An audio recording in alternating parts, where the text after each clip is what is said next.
Hello and welcome to Confessions of a People Pleaser. I'm Vivian Morgan. I'm a licensed counselor and an empowerment coach. Today we're going to talk about enmeshment and what that means, for a person who is people pleasing. I think there are lots of different origins of people pleasing. One can be it's a stress response to try to get safety in a relationship. That's fawning, but there are other possible routes to people pleasing too. Um, Coming from an enmeshed family, having codependent patterning, um, looking at, the individual as being highly sensitive or empathic can also lead to people pleasing tendencies. So I'm going to break those down in some other videos because I find them very interesting. And you may notice that you hold a couple of these characteristics, which might even make it more likely that you revert to people pleasing in order to secure safety in your relationships. So I'm going to share my screen. I have some visuals that I think would be helpful as we're kind of exploring this idea of enmeshment. Okay, here we go. So what you'll see here is there's a picture of a bunch of sailboats just kind of sitting in a marina and they're all side to side. And you might even have trouble matching the masts with the boat below because they're so close together. And that's what enmeshed families are. They're so close that the boundaries are blurred. So they may often feel like they need to think alike or act alike. And just a mention here is that families can be enmeshed, but also groups of people can be enmeshed. The focus tends to be on how the other person is feeling, and because that other person's feelings affect you so much because of the lack of boundaries. A person in an enmeshed system often worries about gaining approval of others within the system. This could be even an adolescent who feels like they have to follow in their parents' footsteps in terms of career choices. This may even be families where, everybody's a doctor, everybody's a teacher, everybody's a lawyer, that kind of thing, which is fine if the child truly wants to do that. Um, when when it's not fine is when that particular young adult feels like they can't really be who they want to be because they have to do what works best for the family. And this is when that individual autonomy, your individual unique self gets suppressed, and that is not healthy. So it can interfere with, self-determination, agency, speaking up for yourself, speaking for your own wants and desires. Sometimes people in enmeshed families will often defer to the patriarch of the family. Whatever you think we should do is fine. And we tend to just hand off decision making to other people without really checking in and seeing if that's what is good for us. So this is kind of an overview of an enmeshed system. Okay. So I'm going to, here we go. Whoops.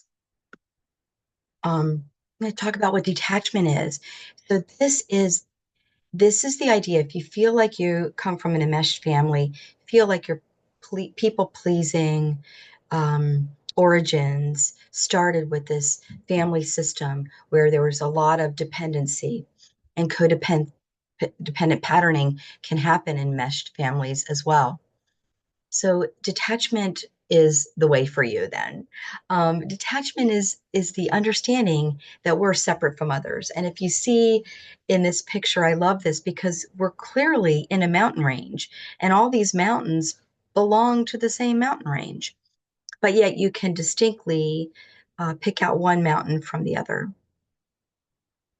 And I love this idea of belonging, that we can belong and still be who we want to be. And this is when I speak about safety in groups, this is what I'm talking about, is feeling like you belong, but you can still be who you want to be. And that's so important to the individual and their own growth and maturity and confidence. So we have to create this space between us and another person, meaning we have to allow them to be who they need to be too. So it works two ways. So one thing you can do is kind of catch yourself when you're making a decision and defer it by saying, let me think about that. And then check in with, what is really resonating with you. The other is to allow other people to make decisions that you may not do for yourself. So someone may say, oh, I like this movie or I want to go here for vacation. Really doesn't matter what the decision is. But, and you may say to yourself, oh, that does not interest me at all. But allow that to be okay. Doesn't interest you? Well, you're not the one going on the trip. And so you can just be happy for the other person. Oh, sounds like that's something you really have been looking forward to doing. I'm happy for you. And let it go. So it's about creating this space where you don't have to align feelings and behaviors and thoughts with the other person, all the time. Obviously, our close friends will often have similar opinions that we do, but they don't always have to. And that is the key. So it's about balancing our needs with those of others. And detachment is about respect too, because you're valuing that the other person is allowed to have their likes and dislikes, and they don't have to be exactly like yours. So I hope that helps in understanding how enmeshed families kind of plant these seeds of people pleasing because you need to please the other person to feel valued in the group.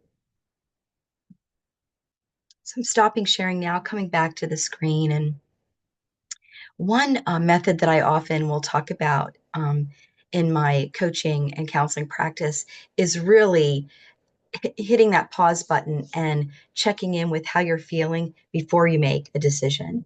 And it's okay to not be sure about it, and also not to weigh in on other people making their decisions.